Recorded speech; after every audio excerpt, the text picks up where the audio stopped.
Olá, estudante. Espero que esteja tudo bem com você. Esse é o nosso segundo módulo da disciplina de Física e Mecânica e hoje nós vamos falar a respeito de movimentos.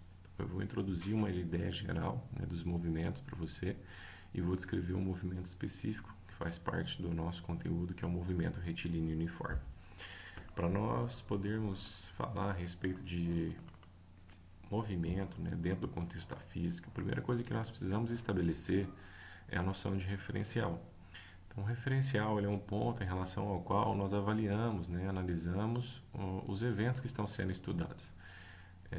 Do ponto de vista físico, estabelecer um referencial é muito importante, porque é ele quem vai determinar o ponto para comparação dos eventos que nós estamos analisando, e as informações que nós vamos obter estão todas relacionadas a esse referencial.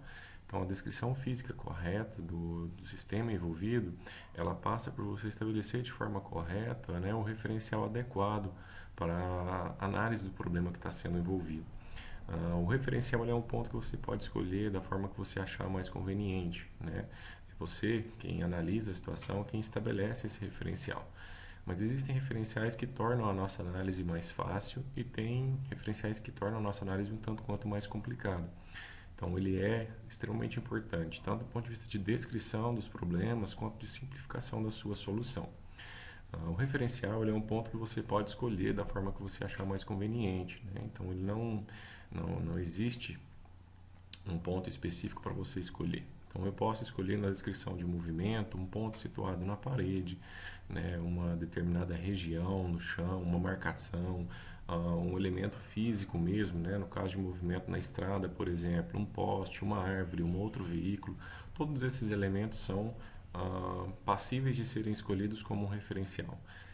Não existe um referencial preferencial para nós escolhermos e, além disso, o referencial ele não precisa ser um ponto fixo no sentido de ser estático. Ele precisa ser um ponto fixo no sentido de que eu utilizarei sempre o mesmo ponto para comparação. Então, se eu escolho um ponto na parede, eu vou analisar todas as coisas em relação a esse ponto na parede. Mas eu não preciso que esse ponto esteja fixo. Ele pode se movimentar no espaço. Então, eu posso escolher como referencial um outro veículo que se movimente na estrada. Então, o referencial ele é um ponto fixo, eu vou padronizá-lo para comparação, mas ele não precisa ser necessariamente estático.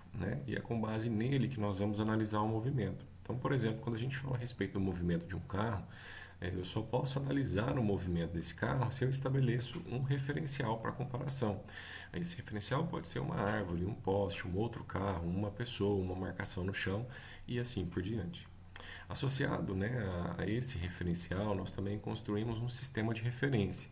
Algo muito similar do que nós fazemos lá na matemática, com o eixo X e um eixo Y e uma graduação que nos permite analisar a localização dos pontos. Para o caso do movimento, a gente também associa esse sistema de referência ao referencial que foi escolhido, para que nós possamos localizar o objeto, dizer onde ele está, numa situação antes, numa situação depois, e poder comparar, a ponto de dizer se ele permanece em repouso ou se ele entrou em movimento, qual tipo de movimento ele desenvolveu e assim por diante. Bom, com relação ao estabelecimento do referencial, é isso que nós tínhamos para passar. E agora a gente entra dentro do contexto das grandezas físicas que estarão associadas à descrição do movimento e automaticamente ligadas a esse referencial. A primeira delas é o que nós chamamos de posição, que é a região do espaço que será ocupado por esse objeto. Então, o objeto ocupa uma posição no espaço, ele pode ocupar posições diferentes ou a mesma posição à medida que o tempo vai passando, e essa posição ela tem uma distância em relação ao referencial que foi escolhido. Então, com base na comparação, se essa distância entre o referencial e o ponto ocupado pelo objeto está mudando ou não, nós podemos avaliar se está havendo uma situação de movimento ou de repouso. Então, nós definimos a posição como a região do espaço ocupado pelo móvel que está sendo analisado no evento físico. Bom, como as posições podem ser diferentes, então existe um conjunto de pontos que um objeto pode ocupar à medida que o tempo vai passando. Eu representei isso aí na figura através dessa linha contínua azul, que sobe, desce, dá a volta. Então, esse seria o conjunto de todos os pontos ocupados pelo carro, né, do instante inicial até o instante final, e esse conjunto de pontos é o que nós chamamos de trajetória. Basicamente, ele desenha qual foi o caminho, né, percorrido pelo móvel no seu movimento em relação ao referencial que foi estabelecido. Com a ideia então de posição, né, de trajetória, de mudança e, né, à medida que o tempo vai passando, nós conseguimos definir uma nova grandeza física chamada velocidade, que está associada com a rapidez com que um objeto muda de lugar em relação ao referencial à medida que o tempo vai passando. Então, a velocidade ela mostra para a gente o quão rápido ou quão devagar um objeto está mudando a sua posição. Todas as vezes então que nós percebermos a mudança de posição de um objeto, significa que ele está se movimentando e automaticamente vai aparecer a noção dessa velocidade, a rapidez com que ele muda de posição. Do ponto de vista matemático, a gente define, né, a velocidade como uma relação entre distância e tempo. Você já deve ter ouvido, né, ou presenciado situações, por exemplo, dentro de um carro, onde você ouve alguém falar que está viajando a uma velocidade de 50 km por hora, por exemplo. Isso significa dizer que uma distância está sendo percorrida, 50 km, num intervalo de tempo, 1 hora. Então, a velocidade mostra, né, essa noção de rapidez com uma relação entre distância percorrida e intervalo de tempo decorrido. A forma mais simples de nós definirmos a velocidade é através da velocidade média, né? A velocidade média, ela mostra qual seria o valor de velocidade que representa todo o percurso desenvolvido. Então, é como se eu tivesse, durante todo o meu trajeto, o mesmo valor de velocidade. Esse valor de velocidade é a velocidade média. E ela é matematicamente definida como a distância percorrida dividida pelo intervalo de tempo transcorrido.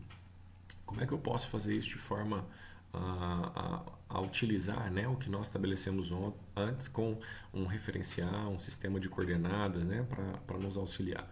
Então, a distância percorrida ela é a diferença entre a posição final e a posição inicial de um móvel. Então, quando eu pego, né, a diferença entre o ponto inicial e o ponto final, há uma distância entre esses dois pontos e, da mesma forma, eu posso determinar o intervalo de tempo transcorrido pegando o tempo no final menos o tempo no início.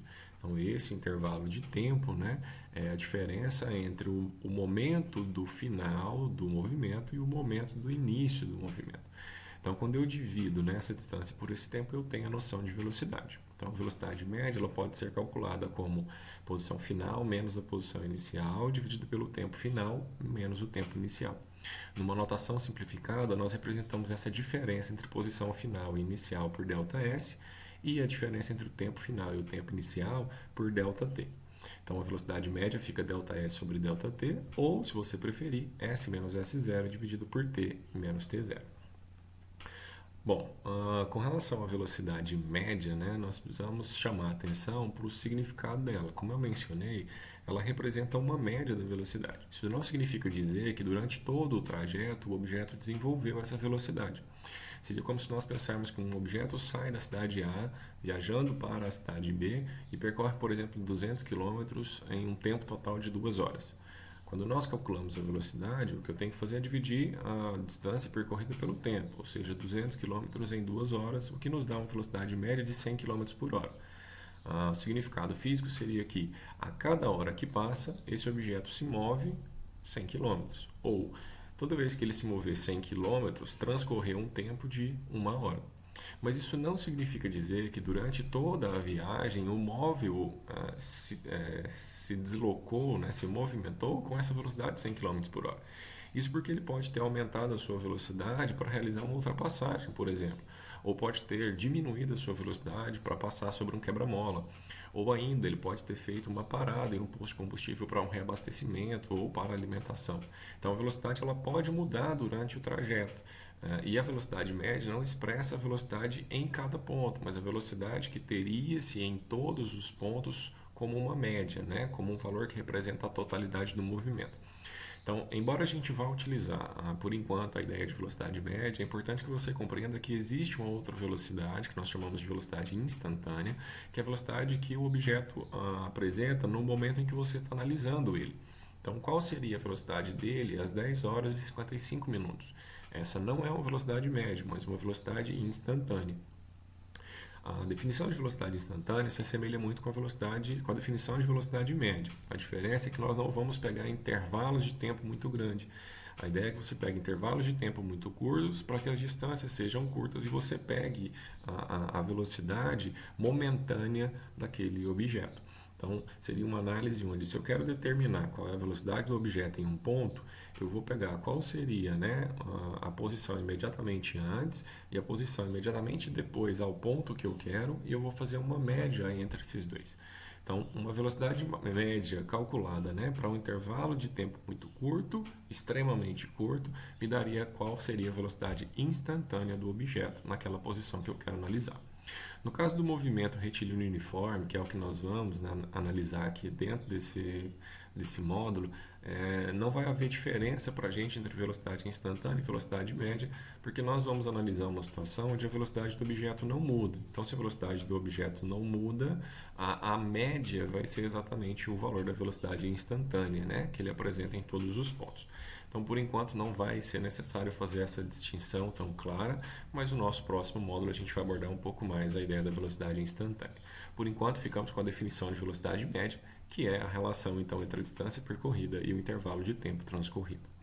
Da mesma forma que nós falamos, né, sobre a velocidade, é possível a gente determinar também uma nova grandeza física, defini-la, né, como a rapidez com que se muda de velocidade. E aí nós estamos falando no caso da aceleração. Então, a aceleração é a grandeza física que mostra para a gente a rapidez com que a velocidade está mudando. Se a velocidade está mudando de forma rápida ou de forma lenta, se ela está aumentando ou se ela está diminuindo. E da mesma forma que nós fizemos, né, para a velocidade, nós também vamos definir aqui uma aceleração média, que na verdade agora vai ser definida em termos da velocidade. Então, a aceleração média é uma divisão, né, entre a mudança na velocidade e a mudança no tempo, ou a variação da velocidade e a variação do tempo. De forma um pouco mais explícita, né, seria a velocidade final menos a velocidade inicial, dividida pelo tempo final menos o tempo inicial. Então, essa grandeza vai nos mostrar o quanto a velocidade está aumentando ou o quanto ela está diminuindo. Definidas então essas grandezas, né, posição, velocidade e aceleração, a gente consegue agora estudar os movimentos. E o primeiro movimento do qual nós vamos falar é o que nós chamamos de movimento retilíneo uniforme. Esse movimento, né, como o próprio nome diz, ele acontece numa trajetória retilínea, ou seja, o conjunto de pontos que descreve as posições acompanha uma linha contínua, né, sem curvas, e ele é uniforme, o que significa dizer que alguma coisa nele se mantém constante. O que se mantém constante, no caso desse movimento, é a velocidade. E aí eu preciso fazer um parêntese aqui e lembrar você que velocidade é uma grandeza vetorial. É uma grandeza que, para ser bem descrita, precisa de módulo, direção e sentido. Então, quando nós dizemos, né, que o vetor velocidade é constante, significa dizer que o valor numérico da velocidade não muda. Então, o valor numérico é sempre o mesmo. Se a velocidade é 50 km por hora no começo, será 50 km por hora em qualquer ponto do movimento. E ela também não muda a direção e o sentido. Ou seja, se ela for orientada para a direita, ela é para a direita do início ao final do movimento. Se ela é para baixo, ela é para baixo do início até o final do movimento. Então, as características desse movimento são de que o vetor velocidade é constante e, por conta disso, a aceleração é nula, ou seja, não há mudança na velocidade. Portanto, não há mudança de módulo, nem de direção, nem de sentido na velocidade, a aceleração ela tem que ser zero. E como consequência da velocidade ser constante em módulo, direção e sentido, é que a trajetória é retilínea.